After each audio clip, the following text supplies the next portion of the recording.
to start my speech with a question. What kills people the most? Is it cancer? Is it heart diseases? Allow me to dig deep into the topic, because I'm going to give you some statistics and some numbers. It can confuse your minds, but be with me. You will understand it when I explain it to you. Heart and circulatory diseases cause a quarter of all deaths in the UK. And there is 150,000 people dying each year. And around 180,000 people dies because of cancer in years. What about hate crimes? Like, these numbers are just numbers. They're not human, we don't think so, right? But what about hate crimes? How many people dies because of some people's beliefs? That is the number.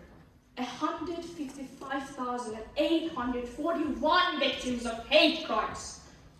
These are not just numbers, these are people. Well, they were human beings until they were brutally hated, beaten, and murdered. And that is just how much we know. There could be thousands and thousands of people we don't know about. Actually, there are. According to UK government statistics, there are 12% of Muslims who report to the authorities. Only 12. Think about the rest of it. Think about how many people lost hope to report because they know that they won't get anything out of it. They lost their hopes. What do we do? What do we do about that? Do we have any change that we have on our minds? Think about the children. The children who dream that they would become judges, they would become police officers, that they would become astronauts. Their dreams face the harsh social biases. So you may ask, what is social bias? Isn't this just being a racist? No, not really.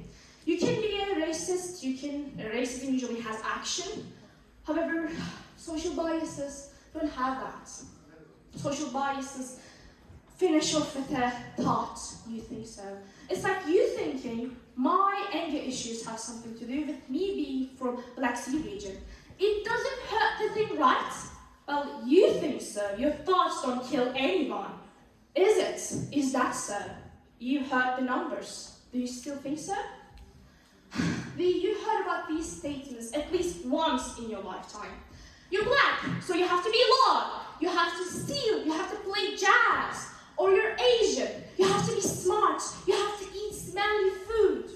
Or you have to be bad at driving. No, these examples don't look so bad, do they? They look, maybe we can say cute, do they?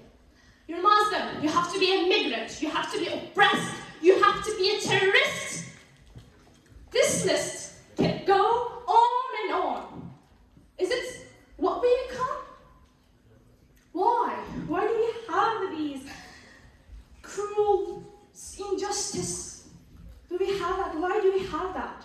Maybe you realize, like, some of the examples about Asians, it looks like they're top of their class, they're smart, it looks cute, until these people don't fit the generalizations that you've been doing for so long. Generalization typically involves attributing the same genders, same characteristics to all members of the group, regardless of their individual differences.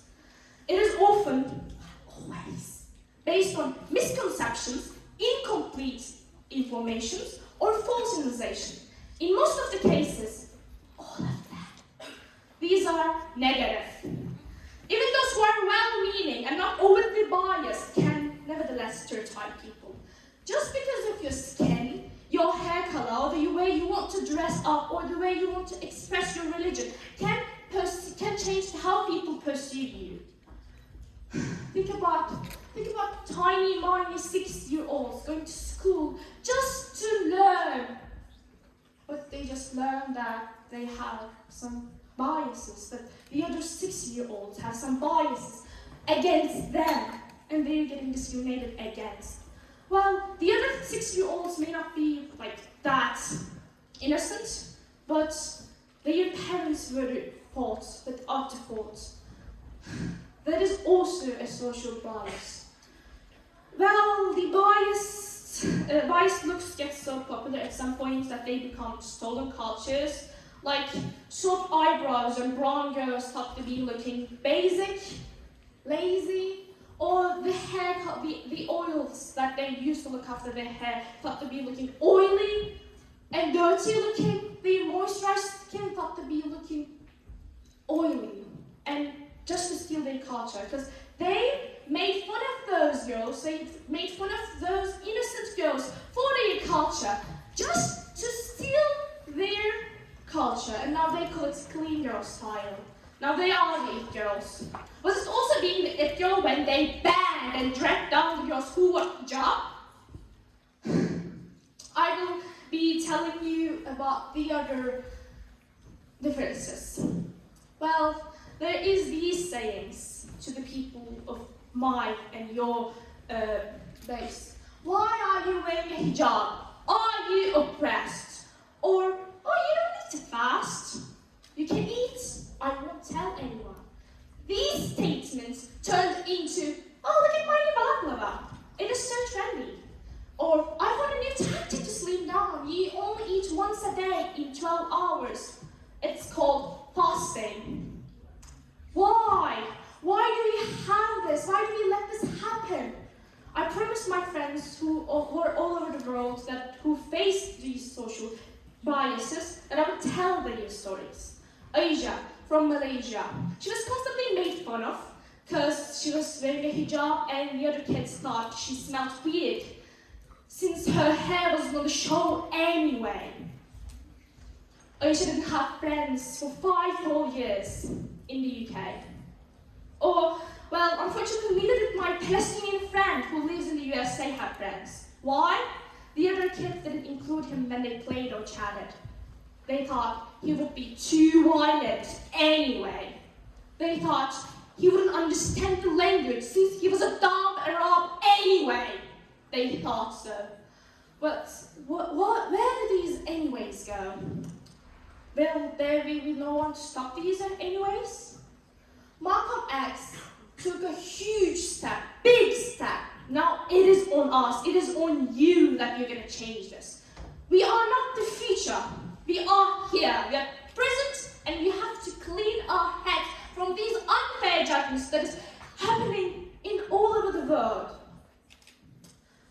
These social biases don't make up your identity or my identity at the end of the day. Thank you.